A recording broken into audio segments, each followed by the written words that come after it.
Have you ever looked at your life and wondered, God, I know you created me for more, so why does it feel like I'm standing still? Maybe you've prayed, maybe you've fasted, maybe you've attended every church program. Yet you are still struggling with procrastination, fear, lack of direction, financial hardship, and simply feeling stuck. Here is a difficult truth. Most Christians don't fail because God hasn't called them. They fail because they never develop the person God called. Today, we are going to talk about why so many believers never reach their God-given potential, and more importantly, how you can avoid becoming one of them. If you find value, don't forget to subscribe, smash the like button, turn on the notification bell, and possibly share the video with someone. Now, number one, potential is not automatic. One of the biggest misconceptions in Christianity is this: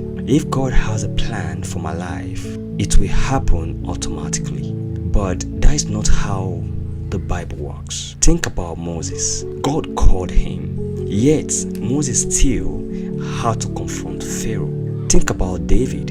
He was anointed as king, but he spent years in caves before wearing the crown. Joseph received dreams from God, but before the palace came the pits, slavery, and prison. The calling was real, but the journey required obedience, discipline, and growth. God gives purpose, right? You build the capacity to carry it. I'm understood. And I take that again, and I want you to pay a very close attention and possibly write it down, right? I said, God gives purpose. You build the capacity to carry it. Potential isn't a destination. It's a seed, and seeds only become trees when they are cultivated.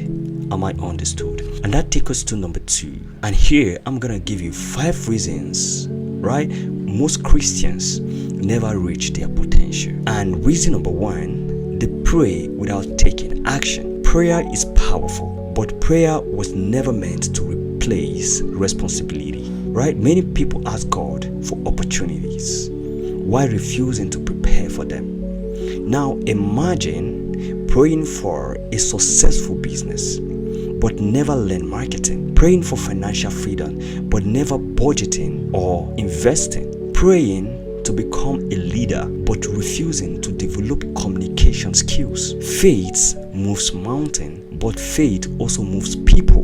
Now listen, Noah didn't just pray about the flood, he built the ark. And reason number 2, comfort becomes their prison. Growth is uncomfortable. That is why many people stay exactly where they are. Like fear of failure, they fear criticism, they fear change. Yet nearly every person God used stepped outside of their comfort zone. For example, let's talk about Abraham left home. Peter stepped out of the boat.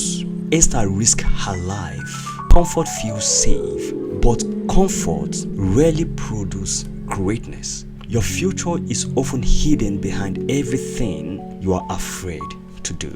Now, reason number 3, they compare instead of build. Social media has made comparison easier than ever. Someone bought a new car, someone launched a business, someone's ministry is growing, someone is making millions. Now, before long, you begin to questioning your own journey. But remember this, David wasn't called to become Moses.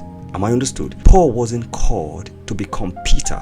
God never asks you to copy someone else's assignments. Comparison steals gratitude, it steals confidence, and eventually it steals purpose. Reason number 4, they ignore personal development. Some believers think reading books isn't necessary, learning business isn't spiritual, improving communication isn't important. Scripture encourages wisdom. Daniel was educated. Am I understood? Joseph understood administration. Paul studied deeply. Jesus himself grew in wisdom and stature. Growth isn't unspiritual, it's stewardship. Every book you read, every skill you master, every habit you improve increases your capacity to serve others. Are you getting it now? Reason number 5, they quit too early. Now, this might be the biggest reason people stop too soon. One failed business, one rejected application, one bad investment, one disappointing year, and suddenly they conclude, maybe God doesn't want this for me. But what if you are quitting just before your breakthrough? Joseph waited over a decade. Abraham waited years for Isaac, right? David waited years for the throne. Waiting isn't always punishment. Sometimes it's preparation. That takes us to number 3. How to unlock your God-given potential. Here is what I've learned. Potential grows through daily obedience, not occasional inspiration. Here are 5 habits that can change your life. 1. Spend time with God daily, not out of guilt, but because clarity comes from your Creator. Prayer aligns your heart. Scripture renews your mind. Number 2, learn every day. Read books, watch educational content, take courses if possible, ask questions. Your income often follows your level of value. And number 3, build discipline. Do the work even when you don't feel like it.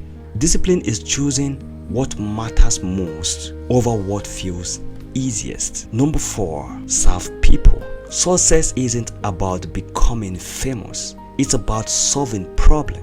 The more value you create, the more opportunities you will attract. Number 5, trust God's timing. Not everything happens immediately. Some seasons are for planting, others are for growing, and eventually harvest comes. Stay faithful where you are now. Am I understood? I've had moments where I questioned myself. I've wondered whether I was moving fast enough, whether I was doing enough, whether I do ever reach the vision God placed in my head. But over time, I realized something. God isn't looking for perfection. He's looking for faithfulness. Am I understood? You don't have to become someone else overnight. You just become a little better than yesterday. Read one chapter, pray a little longer, learn one new skill, take one courageous step. Small acts of obedience, repeat consistently, becomes extraordinary lives. Now, let's end this by saying this. Your potential isn't determined by where you were born, how much money you have, or how many followers you have. It's determined by what you do with what God has already placed in your hands, so you don't waste another year waiting for the perfect moment. I want you to start today. Build your skills, strengthen your faith, serve people, stay disciplined, and trust God with the results. Am I understood? Because the world doesn't just need more believers, it needs believers who are willing to grow into everything God created them to be. If this video encouraged you, subscribe and join me every week as we explore faith, personal growth, wealth building, entrepreneurship, and practical wisdom for living out God's purpose. Remember this, God gives the calling, but it's your responsibility to grow into it. Am I understood? Now, for that being said, I will see you in the next video, and God bless you.